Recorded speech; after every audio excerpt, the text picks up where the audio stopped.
তোমাদের মধ্যে হয়তো এমন অনেক মানুষ রয়েছে যাদের স্পোকেন ইংলিশটা সেইভাবে দরকার নেই। তোমাদের দরকার হচ্ছে যে শুধু আমি যেন আমার সেলফ ইন্ট্রোডাকশনটা বলতে পারি, কারণ আমাকে আমার ইন্টারভিউটা ক্র্যাক করতে হবে। তো চলো আজকের এই ভিডিওটাতে আমি তোমাদেরকে 4টে বেসিক স্টেপ বলে দেবো। এই 4টে বেসিক স্টেপ যদি তোমরা ফলো করো তাহলেই তোমাদের সেলফ ইন্ট্রোডাকশন তৈরি হয়ে যাবে। তো দেখো, সবার ফার্স্ট আমাদের যেটা দেখতে হবে যে আমরা যখনই কোনো ইন্টারভিউ দিচ্ছি বা কোনো জায়গায় এরকম যাচ্ছি যেখানে আমাদেরকে ইন্ট্রোডিউস ইয়োরসেলফ বলছে, আমরা যে সবথেকে বড় ভুলটা করি, আমরা বলি যে মাই সেলফ রাতুল বা মাই সেলফ আমি, তো আমরা এই কথাটা বলি। এটা কিন্তু গ্রামাটিক্যালি ভুল। মাথায় রাখবে যে এটা গ্রামাটিক্যালি কখনোই বলা চলে না, আমরা এটা বলতে পারবো না। তার বদলে যদি ধরো যে কেউ একটু অনেক বড়, তুমি একটা জায়গায় গেছো সেখানে অনেকে মিলে বসে তোমার ইন্টারভিউটা নিচ্ছে, তাহলে সেখানে তুমি এরকম বলবে যে hello everyone, thanks for giving me this opportunity, I would like to introduce myself.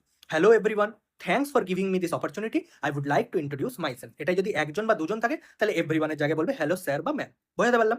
এইবার ফার্স্ট স্টেপে চলে এলো, এটা তো তোমার ইন্ট্রোডাকশন গ্রিটিংস চলে গেল। এবার তুমি ফার্স্ট স্টেপে আসো। ফার্স্ট স্টেপ কি হবে? তোমার বেসিক স্টেপ, যেখানে তুমি তোমার নাম, এজ আর কোথা থেকে যাচ্ছ সেটা বলতে হবে। তোমার নাম বলবে, তোমার বয়স বলবে, আর তুমি কোন লোকেশনে থাকো সেটা বলবে। তাহলে এখানে তুমি কি বলবে? তুমি বলবে যে মাই নেম ইজ অমিত বা মাই নেম ইজ রাতুল, যা হোক তোমার নাম সেটা তুমি বললে।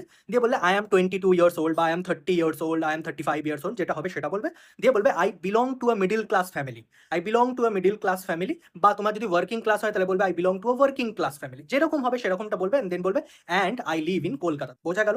সেকেন্ড যে তোমার স্টেপটা হবে, সেখানে তুমি তোমার কোয়ালিফিকেশন, ফিউচার গোল এইটা নিয়ে কথা বলবে। কিন্তু মাথায় রাখবে এখানে একটা ট্রানজিশন দিতে হবে। আগেরটাতে তুমি তোমার নেম, এজ এগুলো বলেছো, তো এইবার এইখানে যখন তুমি বলতে যাচ্ছ, এখানে তুমি একটা ট্রানজিশন সেন্টেন্স অ্যাড করে দাও। জাস্ট বলে দাও as far as my qualification is concern, as far as my qualification is concern. এরপরে বলা স্টার্ট করো যে তুমি কি কি করেছো। তখন তুমি বলবে যে I have passed 12th, currently I am pursuing my graduation and I want to be a teacher because it is a respected job. এবার ধরো যে তুমি টিচারের জবে যাচ্ছ না, তুমি ধরো কল সেন্টারের জবে যাচ্ছ বা অন্য কোনো কাজে যাচ্ছ, তখন কিন্তু টিচার কথাটা বলবে না। মাথায় রাখবে যে কাজটার জন্য যাচ্ছ সেই কাজ অনুযায়ী তোমার কোনটা ভালো লাগে সেইটা বলবে, কি হতে চাও সেইটা বলবে, যাতে তার সাথে তুমি অ্যালাইন করতে পারো। এই নয় যে কল সেন্টারে কাজে যাচ্ছে আর বলে দিলাম আমি টিচার হতে ভালোবাসি, কোনো মিল নেই। তো সেইটা মিল খুঁজে সেই অনুযায়ী বসাবে।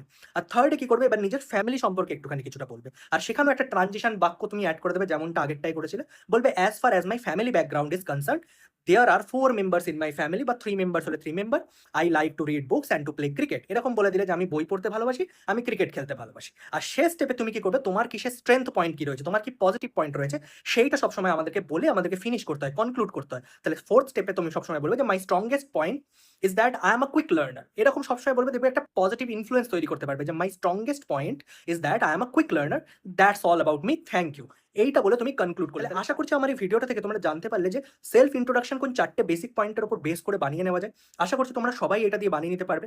তোমরা তোমাদের সকলে সেলফ ইন্ট্রোডাকশন লিখে লিখে আমাকে কমেন্ট বক্সে জানাবে, আমি তোমাদেরটা চেক করে দেবো যে তোমাদের লেখাটা ঠিক হচ্ছে কিনা। আমার ভিডিওটা ভালো লাগলে লাইক করো, চ্যানেলটা সাবস্ক্রাইব করো, আইডিগুলোকে ফলো করো, বন্ধুদের সাথে শেয়ার করো। দেখা হবে পরের একটি ভিডিওতে।